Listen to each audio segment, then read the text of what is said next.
അപർണ ചെറുപ്പകാലം തുടങ്ങിയ സംഗീതം പഠിച്ചിട്ടുള്ള ഒരു വ്യക്തിയാണെങ്കിൽ കൂടിയും സംഗീതമല്ലായിരുന്നു വിഷയം കോളേജിലേക്ക് എത്തിയപ്പോഴാണെങ്കിലും തെരഞ്ഞെടുത്തിരുന്നത്. ബികോം, MBA, ജോലി അങ്ങനെ തെരഞ്ഞെടുത്തത്. എന്താണ് നമ്മൾ ഒരു ഘട്ടത്തിലെത്തുമ്പോൾ നമുക്ക് ഇഷ്ടമുള്ള ഒരു പാഷൻ നിലനിൽക്കുമ്പോൾ പോലും കരിയർ സെലക്ട് ചെയ്യേണ്ടി വരുമ്പോൾ നമുക്കൊരു വേറൊരു സൈഡിലേക്ക് ഇങ്ങനെ ഷിഫ്റ്റ് ആവാനുള്ള ഒരു സാഹചര്യം എന്താണ്?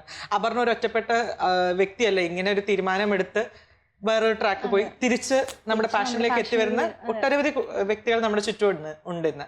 എന്താണ് അങ്ങനെ ഒരു സ്ലൈഡിങ് സംഭവിക്കാൻ കാര്യം എന്താണ്? എനിക്ക് സ്കൂളിൽ പഠിച്ചുകൊണ്ടിരുന്ന സമയത്തൊന്നും ഞാൻ അങ്ങനെ സീരിയസ്ലി ആലോചിച്ചിട്ടില്ല, ഇങ്ങനെ ഒരു ഫീൽഡ് വരണം, ഇതൊരു കരിയർ ആക്കണം എന്നൊന്നും ആലോചിച്ചിട്ടില്ല. അത് കഴിഞ്ഞ് BCom ചെയ്തുകൊണ്ടിരുന്ന സമയത്തും BCom ചെയ്തിരുന്ന സമയത്ത് BComന് മുമ്പ്, കോമേഴ്സ് എടുക്കുന്നതിന് മുമ്പ് ചിലർ ചോദിച്ചു മ്യൂസിക് എടുത്തൂടെ അങ്ങനെയൊക്കെ. പക്ഷേ പാട്ട് അപ്പോഴും പഠിച്ചുകൊണ്ടിരിക്കുന്നുണ്ട്. അപ്പോൾ ഞാൻ വിചാരിച്ചു പാട്ട് പഠിക്കുന്നുണ്ടല്ലോ, അപ്പോൾ പിന്നെ എന്തിനാ കോളേജിലും കൂടി പഠിക്കേണ്ട, വേറെ സബ്ജക്റ്റ് എടുക്കാമെന്ന് വെച്ചാൽ അങ്ങനെ കോമേഴ്സ് എടുത്തു. MBAക്ക് പോയി. അപ്പോൾ MBAക്ക് പോയ സമയത്ത് ഇപ്പോഴും എനിക്ക് ഓർമ്മയുണ്ട്, ഇൻ്റർവ്യൂസിൽ ഞാൻ കോളേജിലെ MBA ഇൻസ്റ്റിറ്റ്യൂട്ട്സിലെ ഇൻ്റർവ്യൂവിന് പോകുമ്പോൾ അവിടെയുള്ളവർ പാട്ട് കേട്ടവരുണ്ട്. അപ്പോൾ അവരെന്നോട് ചോദിക്കും എന്തിനാണ് MBAക്ക് വന്നത്, അഡ്മിഷൻ വന്നത്, പാട്ട് എടുത്തുകൂടെ എന്ന് ചോദിക്കും. പക്ഷേ എനിക്കിങ്ങനെ ആ ഒരു കൺഫ്യൂഷൻ ആ സമയത്ത് ഉണ്ടായിരുന്നു. പാട്ട് മാത്രമായ എത്രത്തോളം ഇത് ഒരു സേഫ് ഇതാണോ, എത്രത്തോളം നമുക്കൊരു ഗ്യാരണ്ടി ഉണ്ട് ഇതൊരു കരിയർ ആക്കാൻ പറ്റും എന്നുള്ളൊരു കൺഫ്യൂഷൻ ആ സമയത്ത് ഇങ്ങനെ മനസ്സിൽ കിടക്കുന്നതുകൊണ്ട് നമുക്കൊരു സേഫായിട്ട് വേറൊരു ഇതും കൂടി പഠിച്ചു വെക്കണം, ജോലി ഒന്നുമില്ലെങ്കിലും ഒരു ഇത് വേണം എന്നുള്ള രീതിയിൽ ഞാൻ അങ്ങനെ MBA ചെയ്തു. പക്ഷെ പാട്ട് പഠിക്കുന്നുണ്ടായിരുന്നു കൂടെ. അതിന് ജോലിയിൽ കയറി ഒരു വർഷമൊക്കെ കഴിഞ്ഞ സമയത്ത് കല്യാണമൊക്കെ ആയി. പക്ഷെ എന്തോ ഒന്ന് മിസ്സിങ് ആയിരുന്നു. ജോലി ചെയ്യുമ്പോഴും കുറച്ച് ആദ്യത്തെ സമയത്ത് ആ ഒരു എക്സൈറ്റ്മെൻറ്റ് ശരിയാണ്, പക്ഷെ കുറച്ച് കഴിയുമ്പോൾ ഒരു എന്താ പറയുക, നമുക്ക് ആ ഒരു പാഷൻ ഇല്ല അതിനോട്. അപ്പോൾ പിന്നെയാണ് എനിക്ക് സ്വയം മനസ്സിലായി ഇതല്ല എൻ്റെ വഴി, പാട്ട് തന്നെയാണ്, അല്ലാതെ ഒരു സന്തോഷം നമുക്ക് കിട്ടുന്നില്ല മറ്റേ ജോലിയിലൊന്നും. അപ്പോൾ അവസരങ്ങൾ വരുമോ വരാതിരിക്കുകയോ ചെയ്യട്ടെ, ഞാൻ സന്തോഷമുള്ളത് നമുക്ക് ചെയ്യാന്നുള്ളത് ആ ഒരു ഡിസിഷൻ എടുത്തു. അങ്ങനെ ടഫ് ഡിസിഷൻ ആണ് ആക്ച്വലി. അത് കയ്യിലുള്ള ഒരു വളരെ പ്രഷ്യസ് എന്ന് നമ്മൾ പൊതുസമൂഹം പറയുന്ന ഒരു ജോലി വേണ്ട എന്ന് വെച്ചിട്ട് ഡ്രീം ചേസ് ചെയ്യാനായിട്ട് ഇറങ്ങി പുറപ്പെടുക എന്ന് പറയുന്നത്. ഇനി എനിക്ക് ഒരിക്കലും അതിലേക്ക് ഇനി തിരിച്ചു പോകാൻ പറ്റില്ല. അങ്ങനെ തിരിച്ചു പോകണം, അങ്ങനെ അത് റിഗ്രറ്റ് ചെയ്യുന്നേ ഇല്ല ആ ഡിസിഷൻ. അത് ലേറ്റായി പോയെന്നേ തോന്നിയിട്ടുള്ളൂ എടുത്തതില്. അപർണ ചെയ്ത അതേ പാതയിലൂടെ സഞ്ചരിച്ച മറ്റൊരു വ്യക്തിയാണ് നമ്മുടെ കൂടെ ഉള്ളത്. ചാരു സൈക്കോളജി അധ്യാപികയായിരുന്നു, പിന്നീട് working with a corporate heading the HR wing. പക്ഷെ ഇപ്പോൾ ലോകമറിയുന്ന ഒരു ഇന്ത്യൻ പെർക്കഷനിസ്റ്റ്. എന്താണ് ഈ ഇങ്ങനെ ഒരു ജേർണി, ട്രാൻസിഷൻ അല്ലെങ്കിൽ ആർക്ക്? ഞാൻ ശരിക്കും പറഞ്ഞാൽ എനിക്ക് പണ്ട് തൊട്ടേ മ്യൂസിക് പാഷനാണ്. എനിക്ക് എന്തിനും അപ്പുറം മ്യൂസിക്കിലോട്ടുള്ള പാഷനെ സസ്റ്റെയിൻ ചെയ്തിട്ടുള്ളൂ. പക്ഷേ എൻ്റെ കോളേജ് ഭയങ്കര സപ്പോർട്ടീവായിരുന്നു. വിമൻസ് കോളേജിലാണ് പഠിച്ചത്. ഞാൻ എപ്പോഴും എൻ്റെ ടീച്ചറിന് ഓർക്കും, ഗ്രേസ് ആലിസ് ആയിരുന്നു ഞങ്ങളുടെ എല്ലാം. അപ്പോൾ ടീച്ചറും ബാക്കി കൂടെ പഠിപ്പിച്ച എത്രയോ ടീച്ചേഴ്സും എൻ്റെ അറ്റൻഡൻസ് പ്രശ്നം ഉണ്ടായിരുന്നെങ്കിലും എന്താണെങ്കിലും ഒരു പ്രശ്നവും പറയത്തില്ല. എനിക്ക് പഠിക്കാൻ സൈക്കോളജി താല്പര്യം ഉണ്ടായിട്ട് തന്നെയാണ് എടുത്തത്. അപ്പോഴും മ്യൂസിക് ചോയ്സ് ഉണ്ടെങ്കിൽ പോലും അമ്മ മ്യൂസിക് അധ്യാപിക, അമ്മ എന്നെ പറയും മ്യൂസിക് വേണ്ട, നീ വേറെ എന്തെങ്കിലും എടുത്തോ എന്ന് പറയും. ഞാൻ പറഞ്ഞ ഇവിടുത്തെ ഒരു സ്ഥിതിവിശേഷത്തിൻ്റെയും കൂടെ ഒരു ഫാക്ടറാണ്. ഇതേ പുറത്താണെന്നുണ്ടെങ്കിൽ ഇപ്പോൾ എൻ്റെ എത്രയോ ഫ്രണ്ട്സ് ശരി മ്യൂസിക് കരിയർ ആക്കണ്ടെന്നുണ്ടെങ്കിൽ പോലും ഗോ ടു സ്റ്റഡി മ്യൂസിക്. ആ ഒരു ഓപ്പൺനെസ് ആ കൾച്ചറിലുണ്ട്. ഇവിടെ നമുക്ക് അത്രയും വന്നിട്ടില്ല, ഇൻസ്റ്റിറ്റ്യൂഷൻസ് അത്രയും സ്ട്രെങ്തൻ ചെയ്തിട്ടില്ല എന്നുള്ളത്. അത് മാറ്റി വെച്ചാൽ പോലും രണ്ടിലും റാങ്ക് ഉണ്ടായിരുന്നു. ഫസ്റ്റ് റാങ്ക്, യൂണിവേഴ്സിറ്റി ഫസ്റ്റ് റാങ്കിലാണ് പാസ്സായത്. BA കഴിഞ്ഞപ്പോൾ I wanted to go for sound engineering. അപ്പോൾ BAക്ക് റാങ്ക് കിട്ടിയപ്പോഴത്തേക്ക് അതൊരു ഹാൻഡിക്യാപ്പ് സമ്മതിച്ചില്ല. അത് തന്നെ അച്ഛനും അമ്മയും തന്നെ സമ്മതിച്ചില്ല. നീ റാങ്ക് ഒക്കെ മേടിച്ചിട്ട് നീ എന്തിനാ സൗണ്ട് എഞ്ചിനീയർ, നീ MA കൂടെ കംപ്ലീറ്റ് ചെയ്യുന്നത് തീരുമാനിക്കാന്നല്ല.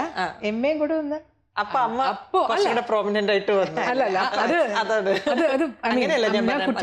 സിംഗറിന് മേലെ അമ്മ വന്നു, അത് വരും, ദാറ്റ് വിൽ കം. പക്ഷേ I mean I don't blame dum, but that's the situation of the society.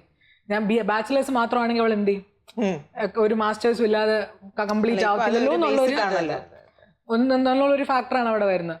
അപ്പോൾ അത് കഴിഞ്ഞ് മാസ്റ്റേഴ്സ് തീർത്തു. പക്ഷെ എനിക്ക് എപ്പോഴും സൗണ്ടിലോട്ട് ഭയങ്കര താല്പര്യമുണ്ട്. ഓൾവേസ് എന്താ പറയുക, അത് അക്വയർ ചെയ്യണം, പഠിക്കണം എന്നുള്ള. ഇപ്പോഴും ഞാൻ പഠിച്ചിട്ടില്ല, പക്ഷേ that is what I do also. ഞാൻ പ്രൊഡക്ഷനും കമ്പോസിങ്ങും ആണ് എൻ്റെ മെയിൻ ഫോക്കസ്. പെർക്കഷനിസ്റ്റ് ആണ്, പാടും എന്നാൽ പോലും.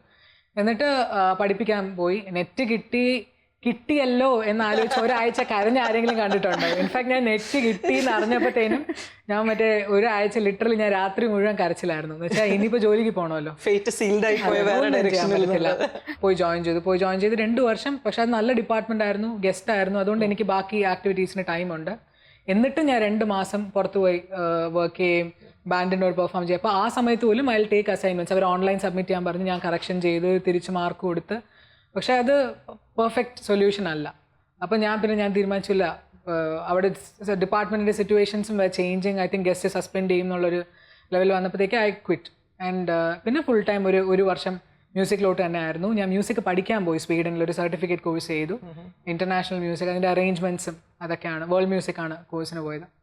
അതൊക്കെ കഴിഞ്ഞ് തിരിച്ചു വന്നപ്പോഴത്തേക്കും എൻ്റെ ഒരു ഫ്രണ്ടിന് വേണ്ടിയിട്ട് ഞാൻ ഇതുപോലെ കൺസൾട്ടൻസി ചെയ്യുമായിരുന്നു, റിക്രൂട്ട്മെൻറ്റ് കൺസൾട്ടൻസി. അത് ഇറ്റ് വർക്ക് ഫോർ ഹിം. അവൻ പറഞ്ഞു അവൻ എക്സ്പാൻഡ് ചെയ്യുക, കമ്പനി ഇൻവെസ്റ്റ്മെൻറ്റ്സ് ഒക്കെ വരുന്നു HR ഹെഡായിട്ട്. I was tempted for the money, സത്യം പറഞ്ഞു കഴിഞ്ഞാൽ. പക്ഷെ കാരണം എന്ന് വെച്ചാൽ നമുക്ക് എപ്പോഴും ആ ഒരു സെക്യൂരിറ്റി മൈൻഡ് ഉണ്ട്. ഞാനിപ്പോൾ initial days financial security is a major. അപ്പൊ ഞാൻ വിചാരിച്ചു ഇത് ഓക്കെ ആണെന്നുണ്ടെങ്കിൽ രണ്ടും ബാലൻസ് ചെയ്യാം. ബിക്കോസ് ഹി നോസ് മീ, എൻ്റെ ക്രിയേറ്റീവ് സൈഡ്സ് ഒക്കെ അറിയാം. പക്ഷേ it's a budding company, it's a startup. അപ്പോൾ you have to give your heart and soul and body to it. അത് അല്ലാതെ നമുക്ക് നിവർത്തിയില്ല. I relocated to Bangalore, happily yes എന്നൊക്കെ പറഞ്ഞിട്ട് പോയതാ. നല്ല സാലറിയും എല്ലാം ഓൾ ദ വേ സെക്യൂർ ആയിരുന്നു. പക്ഷേ എന്നെ ഡ്രെയിൻ ഊറ്റിയെടുത്തെന്ന് വേണമെങ്കിൽ പറയാം. ബിക്കോസ് എനിക്ക് ആ ക്രിയേറ്റീവ് ചാണപ്പ് ഇല്ലാതെ ഐ കാൺ ഗിവ് എനിത്തിങ്. എൻ്റെ എനർജി, സോഴ്സ് ഓഫ് എനർജി അതാണ്. അപ്പോൾ ഞാൻ കോളേജിൽ നന്നായിട്ട് പെർഫോം ചെയ്തിട്ടുണ്ടെങ്കിലും ദാറ്റ്സ് ബിക്കോസ് എനിക്ക് ക്രിയേറ്റീവ്ലി വർക്ക് ചെയ്യാൻ പറ്റിയത്. Exactly. From there I got the source and I invested in to study. അപ്പോൾ ആ റൈറ്റ് ആൻഡ് ലെഫ്റ്റ് ബ്രെയിൻ്റെ ബാലൻസ് നമ്മൾ പറയുന്ന പോലെ തന്നെ it always works that way. അവിടെ പോയപ്പോഴത്തേക്കും I don't have anything to give from. അപ്പോൾ ഞാൻ അറിയാതെ ഒരു പാട്ട് കേൾക്കുമ്പോൾ ഞാൻ പൊട്ടിക്കരയും. ഈ ഒരു അവസ്ഥ വരെ എത്തി. അപ്പോൾ ഓൾമോസ്റ്റ് ഒരു ഡിപ്രഷൻ അങ്ങ് ക്ലിനിക്കലി എന്നല്ല, ഞാൻ സൈക്കോളജിസ്റ്റിനെ ഒരിക്കലും പറയില്ല. പക്ഷെ ഇതാണോ അവസാനം എന്നുള്ളൊരു ചോദ്യം എനിക്ക് വന്നു. പിന്നെ ഞാൻ അറിയാതെ ഒരു കോൺവെർസേഷൻ ഞങ്ങൾ സ്ട്രൈക്ക് ചെയ്തപ്പോഴത്തേക്ക് ഇതിലോട്ട് അങ്ങ് പോയി. എന്നിട്ട് ഞാൻ പറഞ്ഞു it almost feels for me like ഞാൻ ഇഷ്ടപ്പെട്ട ഒരാളെ ഒരാളെ പ്രേമിച്ചിട്ട് വേറെ ആരും കല്യാണം കഴിച്ചു അല്ലേ ആയിപ്പോയി. അത് കേട്ടപ്പോൾ അവൻ പറഞ്ഞില്ല നീ നിൽക്കേണ്ട, യുവർ പാഷൻ എന്ന് പറഞ്ഞു. അപ്പം അങ്ങനെ I had to drop it. But I am extremely happy. നേരത്തെ പറഞ്ഞ പോലെ ആര് വിളിച്ചോ വിളിച്ചില്ലയോ എന്നുള്ളതല്ല എന്നെ സംബന്ധിച്ചൊരു ഫാക്ടർ. നമുക്ക് ഇതാണ് വിധിച്ചിട്ടുള്ളത് നമ്മൾ അറിയുമ്പോൾ അങ്ങനെ I am not telling this is the destiny or something, പക്ഷേ this is where the source of your happiness lies. Dream ഇതാണ്, അതിനൊരു ക്ലാരിറ്റി കിട്ടുക എന്നുള്ളതാണ് ഏറ്റവും വലിയൊരു കാര്യം. Clarity vision. ഇത് എങ്ങോട്ട് എന്നെ എത്തിക്കും, ഇത് എന്നെ സെക്യൂർ ആക്കും എന്നുള്ള ചിന്തയല്ല, അതിലപ്പുറം എനിക്ക് അതിന് ഇഷ്ടമാണ്. ഇപ്പോൾ അത് ആ ഇഷ്ടം നമുക്ക് തരുന്ന ഒരു സംതൃപ്തി വേറെ ഒന്നിന്റെ അടുത്ത് നിൽക്കില്ല.